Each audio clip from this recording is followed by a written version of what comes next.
คนที่อยู่เป็นอิเมนผู้ชนะที่แท้จริงเป็นคำเว้าของซุมาอีสำหรับไผที่เคยได้อ่านประวัติศาสตร์สามก๊กของจีนหรือได้เบิ่งหนังละครสามก๊กก็คงได้ยินชื่อเสียงของซุมาอีเป็นอย่างดีเพราะลาวเป็นคนฉลาดที่อดทนรอท่าโอกาสเข้ามาเร็วจึงสะเด็งความรู้ความสามารถอย่างเต็มที่จนสามารถยึดรวมเอาแผ่นดินจีนที่แบ่งออกเป็น3ก๊ก3ตอนให้เข้ากันเป็นหนึ่งเดียวได้สำเร็จเว้าให้เข้าใจง่ายๆก็คือเป็นคนที่มีความฉลาดทางปัญญาและความสามารถแต่บ่ได้เปิดเผยสักเด้งออกมาจนเฮ็ดให้ภัยหลายๆคนคิดว่าลาวเป็นคนโง่บ่มีความสามารถบ่มีพิษบ่มีภัยในขณะที่คนอื่นประมาทในความสามารถของลาวนั้นลาวก็ใช้โอกาสที่เฮ็ดให้คนอื่นตายใจนี้พิสิทธิ์ความสำเร็จจนสามารถเป็นใหญ่ได้ในที่สุดซุมาอีเป็นบุคคลที่สำคัญในประวัติศาสตร์ยุคสามก๊กที่มีบทบาทในด้านการเมืองและการทหารที่สามารถเอาชนะและก้าวข้ามความท้าทายหลายอย่างจนสามารถรักษาและขยายอำนาจของตนเองและครอบครัวได้มีความสามารถในการวางแผนระยะยาวจนสามารถก้าวขึ้นสู่อำนาจและเฮ็ดให้ลาวกลายเป็นผู้นำที่ยิ่งใหญ่ในประวัติศาสตร์ของจีนได้ดังนั้นซุมาอีจึงถือว่าเป็นตัวอย่างของคนที่อยู่เป็นด้วย11บทเรียนของคนที่อยู่เป็นเบบซุมาอีมีดังนี้บทเรียนที่1ความอดทนและการรอท่าโอกาสที่เหมาะสมซุมาอีเป็นตัวอย่างที่ดีของคนที่รู้จักการอยู่เป็นซึ่งหมายถึงการมีความอดทนรู้จักการรอท่าและสามารถเลือกจังหวะเวลาที่เหมาะสมในการลงมือเฮ็ดสิ่งต่างๆเราเป็นบุคคลที่ชาญฉลาดและมีไหวพริบในการดำเนินชีวิตทั้งในการเมืองและการทหารโดยบ่ยอมให้ความหีบฮ้อนหรืออารมณ์มาเฮ็ดให้การตัดสินใจของเขาผิดพลาดใดซุมาอีเข้าใจถึงความสำคัญของการอดทนรอท่าอย่างหลายในช่วงเวลาที่เข้ารับราชการอยู่ภายใต้ตระกูลโจวลาวบ่เคยพยายามที่จะก้าวขึ้นมามีอำนาจอย่างว่องไวถึงว่าจะมีความสามารถหลากหลายก็ตามแต่ซุมาอีรอท่าเวลาที่เหมาะสมในการแสดงศักยภาพของลาวซุมาอีบ่ใจร้อนที่จะใช้กำลังหรือทักษะที่มีเพื่อแย่งชิงอำนาจโดยเฉพาะในยุคที่การเมืองของวุยกกเต็มไปด้วยความขัดแย้งและการญาติอำนาจตัวอย่างที่สะเอเดงถึงการรู้จักรอท่าโอกาสของซุมาอีได้ดีคือการรัฐประหารซึ่งซุมาอีสามารถรอท่าจนถึงเวลาที่อำนาจของตระกูลโจวอ่อนแอหลายพอลาวจึงลงมือยึดอำนาจในการเฮ็ดรัฐประหารได้สำเร็จโดยบ่ต้องเสี่ยงต่อชีวิตอีกด้วยนี้แสดงถึงความสามารถของซุมาอีในการสังเกตและรอท่าจนถึงเวลาที่เหมาะสมซุมาอีมีความสามารถในการควบคุมอารมณ์และบ่เร่งด่วนในการตัดสินใจซึ่งเฮ็ดให้เขาสามารถดำเนินการได้อย่างถูกต้องและปลอดภัยการที่ซุมาอีสามารถรอดจากการสังหารของโจโซซึ่งมักละวาดละเวงและบ่ไว้วางใจซุมาอีเป็นเพราะลาวรู้จักการเก็บโตวและเฮ็ดเวียกอย่างเงียบๆบ่สะเกเด็งท่าที่ให้โจโซรู้สึกว่าลาวเป็นไผนี้สะเกเด็งให้เห็นถึงความฉลาดของซุมาอีที่บ่เร่งด่วนในการเปิดเผยความสามารถหรือความตั้งใจของเขาซุมาอีสะเกเด็งให้เห็นว่าความอดทนและการรอท่าโอกาสที่เหมาะสมเป็นสิ่งที่สำคัญที่นำไปสู่ความสำเร็จได้การบ่เร่งด่วนและรอท่าในสถานการณ์ที่เหมาะสมคือวิธีที่ช่วยให้เฮาบ่เสียโอกาสที่ดีที่สุดในการเฮ็ดสิ่งต่างๆเช่นเดียวกับการที่ซุมาอีรอท่าเวลาที่เหมาะสมในการก้าวขึ้นเป็นผู้นำและสร้างความสำเร็จในภายหลังได้บทเรียนที่2การวางแผนการอย่างรอบคอบการวางแผนอย่างรอบคอบในทุกๆการกระทำการที่ลาวสามารถก้าวขึ้นมาเป็นบุคคลสำคัญในประวัติศาสตร์ของยุค3ก๊กได้แสดงให้เห็นถึงความละเอียดถี่ถ้วนในการวางแผนบ่ว่าจะเป็นด้านการเมืองการทหารหรือการใช้ชีวิตซุมาอีมีการคิดวิเคราะห์สถานการณ์อย่างชาญฉลาดและบ่เคยเฮ็ดสิ่งใดโดยคาดการเกียมโตซุมาอีเป็นที่รู้จักกันดีในเรื่องความสามารถในการวางแผนและการเตรียมความพร้อมล่วงหน้าทุกการกระทำของลาวมักจะผ่านการพิจารณาอย่างรอบคอบบ่ว่าจะเป็นการวางแผนสู้รบการกำหนดกลยุทธ์หรือการรับมือกับศัตรูซึ่งล้วนแต่ต้องอาศัยการวิเคราะห์สถานการณ์ในระยะยาวลาวเข้าใจดีว่าความสำเร็จบ่ได้เกิดขึ้นเพียงเพราะโชคชะตาแต่เกิดจากการเตรียมโตวที่ดีและการรอท่าโอกาสที่เหมาะสมหนึ่งในตัวอย่างที่แสดงถึงความฉลาดในการวางแผนของซุมาอีคือการรับมือกับคงเบงหนึ่งในยอดนักวางแผนทหารของยุค3ก๊กซุมาอีบ่เคยประมาทในการต่อสู้กับคงเบง ลาวมีความระมัดระวังในทุกเทื่อที่ต้องเผชิญหน้าโดยเลือกที่จะป้องกันและรักษาความเข้มแข็งของกองทัพหลายกว่าที่จะบุกโจมตีโดยบ่จำเป็น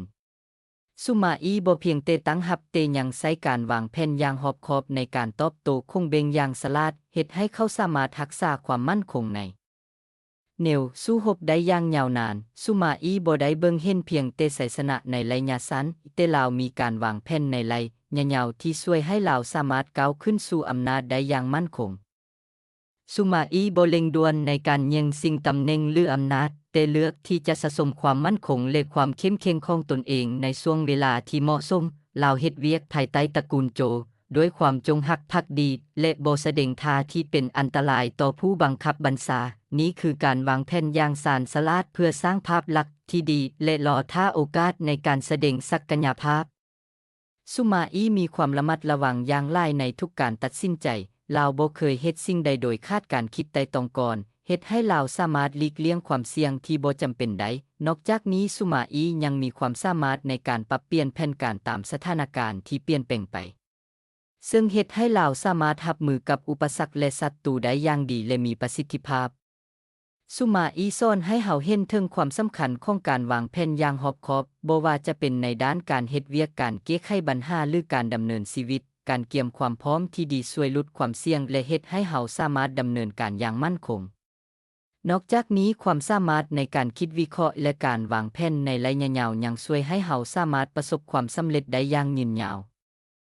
บทเรียนที่ 3 การปรับตัวให้เข้ากับสถานการณ์ความยืดหยุ่นและความสามารถในการปรับเปลี่ยนยุทธวิธีให้เหมาะสมกับสถานการณ์ที่เปลี่ยนแปลงอยู่เสมอเฮ็ดให้ซุมาอีสามารถก้าวขึ้นมาเป็นบุคคลที่มีอิทธิพลในยุคสามก๊กได้ความสามารถนี้เป็นคุณสมบัติที่สำคัญที่เฮ็ดให้ลาวแตกต่างจากผู้นำคนอื่นๆในยุคนั้นและช่วยให้ลาวรอดจากอันตรายหลายเทื่อในสนามรบซุมาอีแสดงให้เห็นความสามารถในการปรับเปลี่ยนยุทธวิธีได้อย่างยืดหยุ่นบ่ว่าลาวจะเผชิญหน้ากับศัตรูที่มีความเข้มแข็งเพียงใดซุมาอีจะบ่ยึดติดกับกลยุทธ์เดียวแต่เขาจะปรับแผนตามสถานการณ์เฮ็ดให้ลาวมีความพร้อมรับมือกับทุกสถานการณ์ตัวอย่างเช่นการรับมือกับคงเบงซุมาอีบ่ได้ยึดติดกับการบุกโจมตีแบบตรงๆแต่เลือกใช้การตั้งรับที่มั่นคงจนเฮ็ดให้คงเบงเสียเปรียบและยอมถอยกลับไปซุมาอีมีความสามารถพิเศษในการอ่านสถานการณ์ได้อย่างว่องไวเมื่อใดก็ตามที่สถานการณ์เริ่มเปลี่ยนแปลงลาวสามารถปรับตัวได้อย่างทันท่วงทีตัวอย่างหนึ่งคือการที่ลาวสามารถรักษาความมั่นคงในกองทัพและควบคุมความเคลื่อนไหวของฝ่ายกงกันข้ามได้ดีโดยบ่จำเป็นต้องเสี่ยงต่อความพ่ายแพ้ลาวใช้การปรับเปลี่ยนยุทธวิธีตามความจำเป็นซึ่งเฮ็ดให้ลาวสามารถสร้างโอกาสในช่วงเวลาที่ศัตรูเสียเปรียบซุมาอีบ่เพียงแต่ปรับตัวในด้านการทหารเท่านั้นแต่ยังสามารถปรับตัวในการเมืองและความสัมพันธ์ระหว่างผู้นำได้อย่างดีลาวรู้จักรอท่าโอกาสและบ่เฮ็ดสิ่งใดที่อาจเสี่ยงต่อการสูญเสียอำนาจหรือชีวิตการที่ลาวรู้จักปรับตัวในช่วงเวลาที่ตระกูลโจของอำนาจเฮ็ดให้ลาวสามารถดำรงตำแหน่งสำคัญและก้าวขึ้นเป็นผู้ควบคุมอำนาจในท้ายที่สุดซุมาอีเข้าใจว่าการวางแผนระยะยาวนั้นต้องมีความยืดหยุ่นลาวบ่เคยยึดติดกับวิธีการแบบเก่าแต่พร้อมจะปรับเปลี่ยนกลยุทธ์เพื่อให้เข้ากับสภาพแวดล้อมและการเปลี่ยนแปลงในสถานการณ์ทางการเมืองและสงครามการปรับเปลี่ยนแนวทางตามความเหมาะสมเป็นสิ่งที่สำคัญที่ช่วยให้ซุมาอีประสบความสำเร็จในหลายด้านและรักษาอำนาจไว้ได้อย่างยาวนานซุมาอีสอนให้เฮาเข้าใจถึงความสำคัญของการปรับตัวและความยืดหยุ่นในชีวิตทุกสถานการณ์มีความเปลี่ยนแปลงและบ่คงที่การยึดติดกับเดียวคิดหรือวิธีการเก่าๆอาจเฮ็ดให้เฮาพลาดโอกาสในการประสบความสำเร็จดังนั้นการปรับตัวตามสถานการณ์จึงเป็นสิ่งสำคัญที่เฮ็ดให้เฮาสามารถเอาชนะอุปสรรคและก้าวไปข้างหน้าได้บทเรียนที่ 4 การรักษาความลับการรักษาความลับและการควบคุมข้อมูลส่วนตัวการที่ซุมาอีสามารถเก็บรักษาความลับได้เป็นอย่างดีเฮ็ดให้ลาวก้าวขึ้นเป็นผู้นำและผู้มีอิทธิพลในยุคสามก๊กถึงว่าจะมีศัตรูและผู้บ่ประสงค์ดีหลายคนแต่ซุมาอีก็บ่เคยเปิดเผยแผนการหรือความคิดของลาวโดยบ่จำเป็นสิ่งนี้เป็นสิ่งที่สำคัญที่ช่วยให้ลาวรักษาตำแหน่งและเอาชนะศัตรูในหลายเทื่อใดซุมาอีรู้ดีว่าความลับเป็นเครื่องมือที่สำคัญในการควบคุมสถานการณ์เขาบ่เคยฟ้าวเปิดเผยแผนการหรือความคิดส่วนตัวให้ไผรู้โดยเด็ดขาด การที่ลาวรักษาความลับเส้นนี้เฮ็ดให้ศัตรูและผู้ที่อยู่อ้อมข้างบ่สามารถคาดการณ์หรือทำลายแผนการของลาวได้ยิ่งไปกว่านั้นการที่ลาวรู้จักควบคุมข้อมูลและบ่เปิดเผยความคิดออกมาโดยง่ายเฮ็ดให้ลาวสามารถหลีกเลี่ยงการตกเป็นเป้าหมายของการโจมตีหรือการวางแผนต่อต้านหนึ่งในคุณสมบัติที่เด่นของสุมาอีคือความเงียบสงบและการบ่แสดง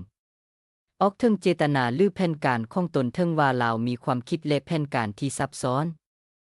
ลาวก็บ่เคยแสดงออกมาให้ไผเห็นเฮ็ดให้คู่แข่งและฝ่ายตรงข้ามบ่สามารถคาดการณ์ว่าลาวจะเฮ็ดสิ่งใดต่อไปความสามารถในการเก็บงำความคิดเส้นนี้เฮ็ดให้สุมาอีเป็นผู้นำที่มีความฉลาดและเบิ่งการไกล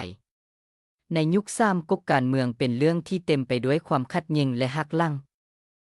สุมาอีรู้ว่าการเก็บรักษาความลับเป็นสิ่งสำคัญที่จะช่วยให้เขารักษาอำนาจและเอาชนะฝ่ายตรงข้ามได้ความลับเป็นอาวุธที่ทรงพลังเพราะว่าเมื่อข้อมูลบ่หัวไหลการคาดการณ์และการวางแผนของศัตรูก็จะเป็นไปได้ยากขึ้นสุมาอีใช้กลยุทธ์นี้ในการดำเนินการไล่เพื่อเฮ็ดให้ลาวสามารถควบคุมสถานการณ์ทางการเมืองได้อย่างมีประสิทธิภาพการเก็บรักษาความลับของสุมาอีให้บทเรียนที่สำคัญว่าบางเทื่อการเงียบและบ่เว้าออกไปเป็นพลังที่แท้จริงการเปิดเผยแผนการหรือความคิดให้ผู้อื่นรับรู้หลายเกินไปอาจเฮ็ดให้เฮาตกอยู่ในสภาวะเสี่ยงใดการรู้จักเก็บรักษาความลับเป็นเครื่องมือที่ช่วยให้เฮาสามารถควบคุมสถานการณ์และป้องกันบ่ให้แผนการของเฮาถูกทำลายลงได้สุมาอียังแสดงให้เห็นถึงการรักษาความลับในการบริหารและการเฮ็ดเวียกลาวบ่เปิดเผยความคิดและแผนการของลาวแก่ผู้ที่บ่จำเป็นต้องรู้เฮ็ดให้ลาวสามารถรักษาความมั่นคงและควบคุมสภาพแวดล้อมในการเฮ็ดเวียกได้อย่างมีประสิทธิภาพนี้เป็นบทเรียนสำคัญสำหรับผู้ที่ต้องการประสบความสำเร็จในการเป็นผู้นำหรือผู้บริหารเพราะการรักษาความลับเป็นสิ่งที่ช่วยสร้างความมั่นคงและควบคุมสถานการณ์ได้ดีบทเรียนที่ 5 การสร้างเครือข่ายสนับสนุนการที่สุมาอีประสบความสำเร็จในการยึดอำนาจและสามารถรักษาอำนาจได้นั้นบ่ได้มาจากความสามารถเพียงอย่างเดียวแต่ยังมาจากการสร้างและรักษาความสัมพันธ์ที่ดีกับคนอ้อมข้างซึ่งเฮ็ดให้ลาวมีเครือข่ายผู้สนับสนุนที่สามารถช่วยผลักดันและปกป้องลาวในยามวิกฤตสุมาอีรู้ดีว่าความสัมพันธ์กับผู้คนอ้อมข้างมีความสำคัญอย่างยิ่งบ่ว่าจะเป็นพันธมิตรทางการเมืองข้าราชบริพารหรือเตประชาชนทั่วไปลาวใช้เวลาในการสร้างความสัมพันธ์และรักษาความสัมพันธ์ที่ดีกับคนเหล่านั้นซึ่งเฮ็ดให้ลาวได้รับการสนับสนุนและความเชื่อมั่นจากพวกเขาในระยะยาวการรู้จักรักษาสายสัมพันธ์ที่ดีช่วยให้สุมาอีได้รับความเคารพและความไว้วางใจจากทางเพื่อนร่วมงานหนึ่งในสิ่งสำคัญที่เฮ็ดให้สุมาอีประสบความสำเร็จคือการมีเครือข่ายสนับสนุนที่เข้มแข็งลาวรู้ดีว่าการเฮ็ดเวียกเพียงคนเดียวบ่สามารถเฮ็ดให้ลาวก้าวไปถึงจุดสูงสุดใดดังนั้นลาวจึงให้ความสำคัญกับการสร้างเครือข่ายทางภายในและภายนอกข้าราชบริพารที่ไว้ใจได้รวมถึงพันธมิตรที่มีอำนาจทางการเมืองล้วนเป็นส่วนหนึ่งของเครือข่ายที่ช่วยเสริมสร้างความเข้มแข็งให้กับสุมาอีบ่เพียงแต่การสร้างเครือข่ายเท่านั้นสุมาอียังรู้วิธีการรักษาความสัมพันธ์เหล่านั้นให้ยืนยาวลาวรู้จักการใช้ทักษะทางสังคมเช่นการให้เกียรติการสร้างความไว้วางใจและการให้การสนับสนุนเมื่อผู้อื่นต้องการการสร้างความเชื่อมั่นนี้เฮ็ดให้ผู้คนพร้อมที่จะสนับสนุนและช่วยเหลือลาวในทุกสถานการณ์นอกจากนี้ลาวยังรู้จักวิธีการใช้ประโยชน์จากเครือข่ายเหล่านี้ในเวลาที่เหมาะสมสุมาอีบ่ได้เผชิญหน้ากับศัตรูอย่างตรงไปตรงมาเสมอไปลาวเลือกที่จะใช้กลยุทธ์ทางการทูตและการสร้างเครือข่ายเพื่อบรรลุเป้าหมายหลายเทื่อที่ลาวสามารถหลีกเลี่ยงการปะทะที่บ่จำเป็นโดยการสร้างเครือข่ายของพันธมิตรและสนับสนุนกันเองซึ่งเฮ็ดให้ลาวสามารถรักษาความปลอดภัยและอำนาจของตนได้อย่างยืนยาวบทเรียนที่สำคัญจากสุมาอีคือการมีเครือข่ายที่สนับสนุนที่เข้มแข็งเป็นสิ่งสำคัญในการก้าวไปสู่ความสำเร็จบ่ว่าจะเป็นการสร้างพันธมิตรที่เชื่อถือใดการรักษาความสัมพันธ์ที่ดีหรือการใช้ประโยชน์จากเครือข่ายในยามจำเป็นความสามารถในการสร้างและรักษาเครือข่ายเช่นนี้เฮ็ดให้สุมาอีเป็นผู้นำที่ประสบความสำเร็จและสามารถรักษาอำนาจไว้ได้ในระยะยาวบทเรียนที่ 6 การใช้ปัญญาหลายกว่าการใช้กำลังการใช้ปัญญาหลายกว่าการพึ่งพากำลังเพียงอย่างเดียวในประวัติศาสตร์3ก๊กซึ่งเป็นช่วงเวลาที่มีการสู้รบและการต่อสู้แย่งชิงอำนาจกันอย่างต่อเนื่อง ซุมาอีเลือกที่จะวางแผนการอย่างรอบคอบและใช้ความคิดเป็นเครื่องมือในการเอาชนะศัตรูการใช้ปัญญานี้เฮ็ดให้ลาวสามารถรักษาชีวิตและความปลอดภัยรวมทั้งสร้างอิทธิพลของตนเองขึ้นมาในระยะยาวในขณะที่ผู้นำทหารหลายคนในยุคนั้นมักเพิ่งพาการใช้กำลังทหารในการแก้ไขปัญหาซุมาอีพัดเชื่อมั่นในการวางแผนและการใช้กลยุทธ์ทางยุทธศาสตร์เพื่อเอาชนะศัตรูลาวบ่ได้สนับสนุนการใช้กำลังในการประเสริญหน้าทุกเทื่อแต่เลือกที่จะศึกษาและเข้าใจสถานการณ์ในสนามรบอย่างที่ถ้วนก่อนลงมือปฏิบัติสิ่งนี้เฮ็ดให้ลาวสามารถหลีกเลี่ยงการสูญเสียที่บ่จำเป็นและเพิ่มโอกาสในการประสบความสำเร็จในระยะยาวซุมาอีมักใช้กลยุทธ์การวางแผนที่ละเอียดและมีชั้นเชิงในหลายเทื่อที่ลาวประเสริญหน้ากับศัตรูที่มีกำลังทหารหลายกว่าลาวเลือกที่จะใช้ปัญญาในการหลีกเลี่ยงการประเสริญหน้าโดยกงการใช้กลยุทธ์เช่นนี้บ่เพียงแต่เฮ็ดให้ซุมาอีสามารถเอาชนะศัตรูได้แต่ยังสามารถรักษาทรัพยากรและกำลังทหารของตนไว้เพื่อการสู้รบในอนาคตได้อีกด้วยซุมาอีบ่แม่นคนที่เบิ่งเพียงแต่ผลลัพธ์ระยะสั้นลาวเชื่อในการวางแผนระยะยาวและการเตรียมความพร้อมอย่างรอบคอบเพื่อป้องกันความผิดพลาดในอนาคต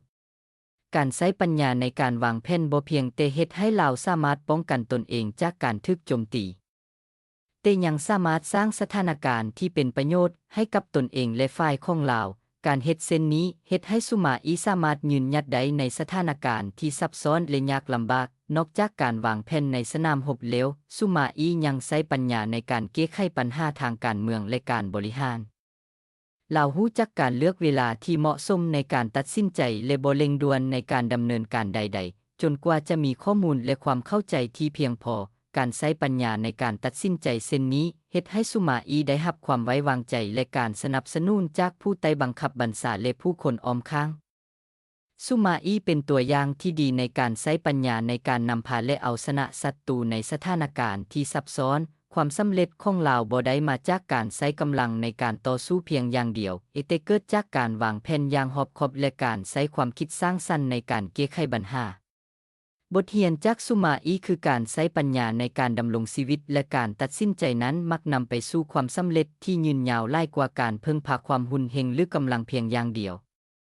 บทเรียนที่ 7 การเรียนรู้จากคู่แข่งและศัตรูใน3ก๊กสิ่งที่เฮ็ดให้ซุมาอีแตกต่างและประสบความสำเร็จอย่างยืนยาวคือความสามารถในการเรียนรู้จากคู่แข่งและศัตรูซึ่งเป็นหนึ่งในคุณสมบัติที่สำคัญที่สุดของการเป็นผู้นำที่ชาญฉลาดลาวบ่เพียงแต่ใช้ปัญญาในการวางแผนและดำเนินการแต่ยังใช้โอกาสในการศึกษาและเรียนรู้จากคู่แข่งและศัตรูของลาวเพื่อนำไปปรับปรุงและพัฒนาตนเองอย่างต่อเนื่องแทนที่จะเบิ่งคู่แข่งและศัตรูเป็นเพียงผู้ที่ต้องการเอาชนะหรือกำจัดซุมาอีพัดเบิ่งว่าศัตรูเป็นแหล่งความรู้ที่มีคุณค่าลาวศึกษาและสังเกตวิธีการเฮ็ดเวียกการวางแผนและกลยุทธ์ของศัตรูเพื่อเฮ็ดความเข้าใจจุดแข็งและจุดอ่อนของพวกเขาจากนั้นนำสิ่งที่เรียนรู้มาใช้ในการปรับปรุงและพัฒนายุทธศาสตร์ของตนเองนี้เป็นหนึ่งในเหตุผลที่เฮ็ดให้ซุมาอีสามารถเอาชนะศัตรูที่เข่งเห็งได้ถึงจะอยู่ในสถานการณ์ที่ยากลำบากก็ตามซุมาอีเชื่อมั่นว่าการพัฒนาตนเองอย่างต่อเนื่องเป็นสิ่งสำคัญที่สุดลาวบ่ได้หยุดอยู่แต่การศึกษาและเรียนรู้จากคู่แข่งและศัตรูเพียงอย่างเดียวแต่ยังนำความรู้นั้นมาปรับปรุงและพัฒนายุทธศาสตร์ของตนเองอย่างสม่ำเสมอซุมาอีฮู้จักนำบทเรียนจากความพ่ายแพ้หรือสถานการณ์ที่ยากลำบากมาใช้เป็นแรงผลักดันในการแก้ไขข้อผิดพลาดและเพิ่มประสิทธิภาพในการตัดสินใจในอนาคตความฉลาดของซุมาอีบ่ได้อยู่แต่การเรียนรู้แต่ยังอยู่ที่การเลือกใช้ความรู้อย่างเหมาะสมลาวบ่เพียงแต่ศึกษาและสะสมข้อมูลเท่านั้นแต่ยังใช้ข้อมูลนั้นในการวางแผนและดำเนินการอย่างรอบคอบการรู้จักนำความรู้จากศัตรูและคู่แข่งมาใช้เพื่อประโยชน์ของตนเองเฮ็ดให้ซุมาอีสามารถปรับตัวและปรับปรุงการบริหารจัดการและยุทธศาสตร์ของตนได้อย่างมีประสิทธิภาพในประวัติศาสตร์3ก๊กซุมาอีต้องเผชิญหน้ากับคู่แข่งที่มีความสามารถหลากหลายเช่นคงเบ้งซึ่งเป็นนักวางแผนยุทธศาสตร์ที่มีชื่อเสียงในหลายเทื่อที่ซุมาอีต้องเผชิญกับแผนการของคงเบ้งลาวใช้โอกาสในการศึกษาและเรียนรู้กลยุทธ์ของคงเบ้งและปรับปรุงแผนการของตนเพื่อตอบโต้หรือป้องกันการโจมตีอย่างมีประสิทธิภาพการเรียนรู้จากคงเบ้งเฮ็ดให้ซุมาอีสามารถเข้าใจและรับมือกับความท้าทายที่ซับซ้อนได้ดียิ่งขึ้น การที่ได้เรียนรู้จากคู่แข่งและศัตรูนี้บ่แม่นการแสดงความอ่อนแอแต่เป็นการแสดงถึงความฉลาดในการพัฒนาซุมาอีเป็นตัวอย่างที่ดีของผู้นำที่รู้จักการปรับตัวและพัฒนาตนเองอยู่เสมอถึงว่าจะประเสริญกับศัตรูที่เก่งกาจสามารถการเรียนรู้และปรับปรุงอย่างต่อเนื่องนี้ช่วยให้เราประสบความสำเร็จในชีวิตและการเฮ็ดเวียกบ่ว่าท่านจะประเสริญหน้ากับปัญหาใดๆหากท่านเรียนรู้จากคนอ้อมข้างท่านก็สามารถพัฒนาตนเองได้อย่างบ่หยุดนิ่งบทเรียนที่8การปกป้องตนเองและครอบครัวหนึ่งในคุณสมบัติที่เฮ็ดให้อยู่รอดและประสบความสำเร็จคือความมาซาดในการปกป้องตนเองและครอบครัวอย่างรอบคอบซุมาอีให้ความสำคัญกับการปกป้องตนเองและคนในครอบครัวบ่ให้ตกอยู่ในอันตรายโดยใช้การวางแผนที่ฉลาดและความรอบคอบในการดำรงชีวิตเพื่อหลีกเลี่ยงความเสี่ยงซุมาอีรู้จักรักษาความปลอดภัยของตนเองและครอบครัวอย่างละเอียดถี่ถ้วนในยุคที่เต็มไปด้วยการต่อสู้เพื่ออำนาจและความขัดแย้งทางการเมืองการตัดสินใจที่ผิดพลาดอาจเฮ็ดให้หายนะมาถึงชีวิตและความเป็นอยู่ของครอบครัวด้วยเหตุนี้ซุมาอีจึงเลือกเส้นทางที่รอบคอบเพื่อให้ดีใจว่าตนเองและครอบครัวจะบ่ได้รับผลกระทบจากสถานการณ์ที่บ่ปลอดภัยในบางช่วงเวลาของชีวิตซุมาอีเลือกที่จะระมัดระวังและบ่เปิดเผยตัวตนเกินไปโดยเฉพาะในช่วงที่ตระกูลซุนและเหล่าปียังคงมีอำนาจและอิทธิพลการบ่แสดงจุดยืนที่ชัดเจนหรือแสดงความทะเยอทะยานจนเกินไปเฮ็ดให้เหล่าสามารถหลีกเลี่ยงการเป็นเป้าหมายของศัตรูการรักษาความลับและความสามารถนี้เป็นวิธีที่ซุมาอีใช้ปกป้องตนเองจากการถูกลิ้นงานในการเมืองนอกจากการปกป้องตัวเองซุมาอียังได้ให้ความสำคัญที่ยิ่งใหญ่ในการปกป้องครอบครัวของตนโดยพยายามหลีกเลี่ยงความเสี่ยงที่อาจจะเฮ็ดให้ครอบครัวประสบกับภัยพิบัติบ่ว่าจะเป็นทางการเมืองหรือการทหารการสร้างความปลอดภัยให้แก่สมาชิกในครอบครัวแม่นสิ่งที่สำคัญที่ลาวเฮ็ดได้ดีโดยผ่านการวางแผนที่ระมัดระวังรอบคอบและบ่ต่อสู้โดยบ่มีเหตุผลหนึ่งในกลยุทธ์ที่ซุมาอีใช้เพื่อปกป้องครอบครัวของลาวคือการบ่เปิดเผยความตั้งใจที่แท้จริงของลาวการบ่แสดงตนเป็นศัตรูที่ชัดเจนกับผู้มีอำนาจเฮ็ดให้ลาวหลีกเลี่ยงการถูกโจมตีการปิดบังความตั้งใจของลาวและรักษาความลับได้เป็นวิธีที่เฮ็ดให้ซุมาอีลดจากความขัดแย้งหลายเทื่อซึ่งช่วยให้เราและครอบครัวปลอดภัยตลอดเวลาที่อยู่ในยุคความบ่แน่นอนซุมาอีเป็นตัวอย่างในการวางแผนเพื่อความปลอดภัยลาวบ่ได้ใช้กำลังเพื่อปกป้องครอบครัวของลาวเพียงอย่างเดียวแต่ใช้สติปัญญาและแนวคิดยุทธศาสตร์เพื่อหลีกเลี่ยงความขัดแย้งบ่แสดงความทะเยอทะยานหลายจนเกินไปจนมีความเสี่ยงและมักจะปกป้องตนเองจากการโจมตีทางด้านการเมืองและทางทหารที่บ่จำเป็นบทเรียนที่9การมีวิสัยทัศน์ที่ยาวไกลถือว่าเป็นคุณสมบัติที่สำคัญที่ช่วยให้ซุมาอีประสบความสำเร็จในยุคสามก๊กที่เต็มไปด้วยความขัดแย้งและการต่อสู้เพื่ออำนาจการที่ซุมาอีสามารถเบิ่งเห็นโอกาสในอนาคตที่คนอื่นอาจเบิ่งบ่เห็นเฮ็ดให้ลาวเป็นนักยุทธศาสตร์ที่มีความสามารถในการวางแผนและควบคุมสถานการณ์ได้อย่างรอบคอบและเป็นระบบความโดดเด่นของซุมาอีคือความสามารถในการเบิ่งเห็นโอกาสในอนาคตที่คนอื่นเบิ่งบ่เห็นซุมาอีบ่เพียงแต่เบิ่งผลสำเร็จในปัจจุบันแต่ลาวยังคิดเพื่ออนาคตและคาดการณ์แนวโน้มทางการเมืองและการทหารสิ่งนี้เฮ็ดให้ลาวสามารถวางแผนล่วงหน้าและเกี่ยมความพร้อมรับมือกับสถานการณ์ที่จะเกิดขึ้นซึ่งเป็นเหตุให้ลาวสามารถสร้างฐานกำลังอำนาจและควบคุมราชสำนักได้ในที่สุดในช่วงเวลาที่ศัตรูต่างแย่งชิงอำนาจซุมาอีบ่ฮีบฮ้อนแสดงความทะเยอทะยานแต่เข้าเลือกที่จะรักษาความสงบและเฮ็ดเวียกตามคำสั่งอย่างระมัดระวังในขณะที่ผู้นำหลายคนมุ่งมั่นไปที่ความสำเร็จในระยะสั้นซุมาอีพัดเบิ่งการไกลและเลือกที่จะอยู่ในสถานะที่สามารถปรับตัวตามสถานการณ์เพื่อให้เกิดผลลัพธ์ที่ยืนยาวการรอท่าจังหวะที่เหมาะสมและการบ่เปิดเผยเจตนาช่วยให้เราสามารถก้าวขึ้นสู่ตำแหน่งที่มีอำนาจได้ในเวลาที่คนอื่นคาดบ่ถึงการมีวิสัยทัศน์ยาวไกลเฮ็ดให้ซุมาอีสามารถวางแผนระยะเพื่อสร้างฐานอำนาจและควบคุมอนาคตของตนเองและครอบครัวเรารู้ว่าการเร่งด่วนหรือการพยายามแย่งชิงอำนาจในทันที่อาจนำมาซึ่งความล้มเหลวแต่การวางแผนอย่างรอบคอบและการค่อยๆเพิ่มพูนอิทธิพลเฮ็ดให้เราสามารถเติบใหญ่ในอำนาจโดยบ่ต้องประเสริญกับความเสี่ยงที่บ่จำเป็น ในท้ายที่สุดซุมาอีสามารถสร้างชื่อเสียงและอิทธิพลในซามก๊กและเมื่อถึงเวลาที่เหมาะสมลาวสามารถควบคุมทางอำนาจการทหารและการเมืองได้อย่างเต็มที่สิ่งนี้เกิดขึ้นได้เพราะลาวบ่ใจร้อนในการเฮ็ดสิ่งใดๆโดยบ่วางแผนล่วงหน้าการมีวิสัยทัศน์ที่ยาวไกลช่วยให้ลาวประสบความสำเร็จและสามารถสร้างโอกาสที่มั่นคงให้ตนเองและครอบครัวบทเรียนที่10การอดทนต่อแห่งกดดันในการเผชิญหน้ากับแห่งกดดันและความท้าทายในชีวิตความสามารถในการอดทนต่อแห่งกดดันของซุมาอีถือเป็นสิ่งที่โดดเด่นซึ่งเฮ็ดให้ลาวสามารถก้าวข้ามอุปสรรคต่างๆได้โดยบ่สะเกร็งความอ่อนแอออกมาการบ่สะเกร็งจุดอ่อนในสภาวะที่เต็มไปด้วยความยากลำบากนี้เฮ็ดให้ซุมาอีมีบทบาทสำคัญในช่วงยุคซามก๊กและในที่สุดลาวก็กลายเป็นผู้ที่มีอิทธิพลที่ควบคุมอำนาจการเมืองและการทหารในยุคที่ความขัดแย้งอำนาจเกิดขึ้นบ่หยุดซุมาอีต้องเผชิญกับศัตรูหลากหลายบ่ว่าจะเป็นบรรดาขุนนางคนอื่น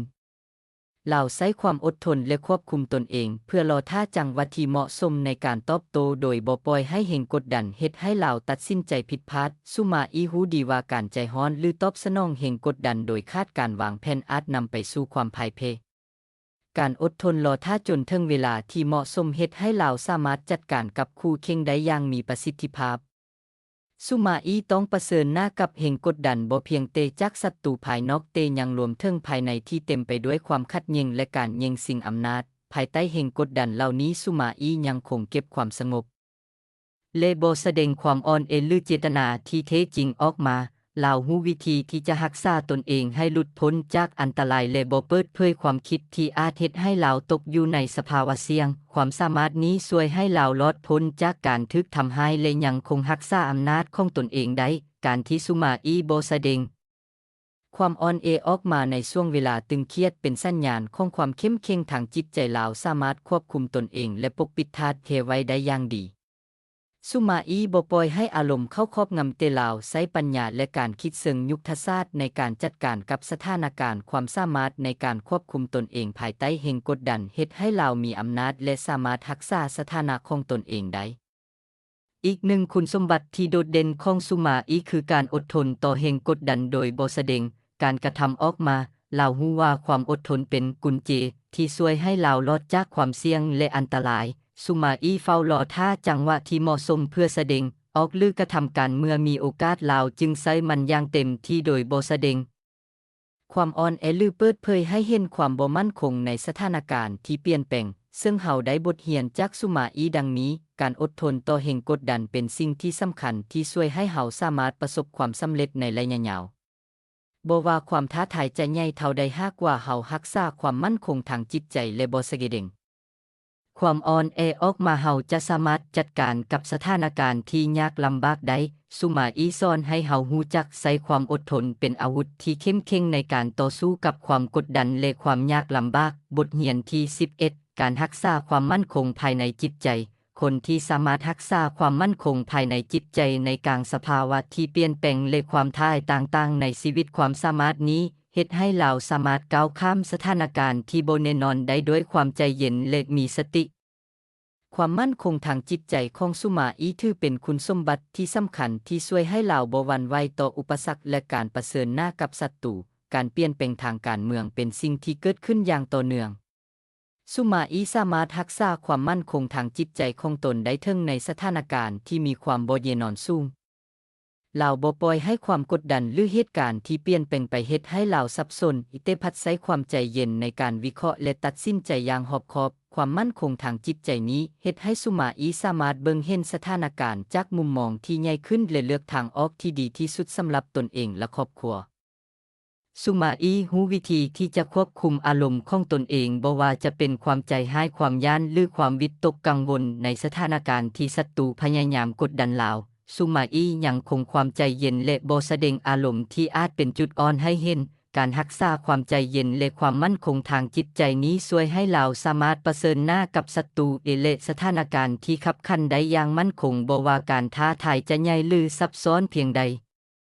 หนึ่งในจุดเด่นของสุมาอีคือการตัดสินใจอย่างมีสติทุกการกระทำของลาวผ่านการคิดอย่างรอบคอบและบ่เร่งด่วนการรักษาความมั่นคงทางจิตใจช่วยให้ลาวสามารถเบิ่งเห็นโอกาสในสถานการณ์ต่างๆอย่างชัดเจนและเลือกทางออกที่มีความเป็นไปได้หลายที่สุดการตัดสินใจอย่างมีสติบ่เพียงช่วยให้สุมาอีสามารถหลีกเลี่ยงความผิดพลาดแต่ยังช่วยให้ลาวมีความก้าวหน้าในการจัดการกับศัตรูและสถานการณ์เมืองที่ซับซ้อนในภายใน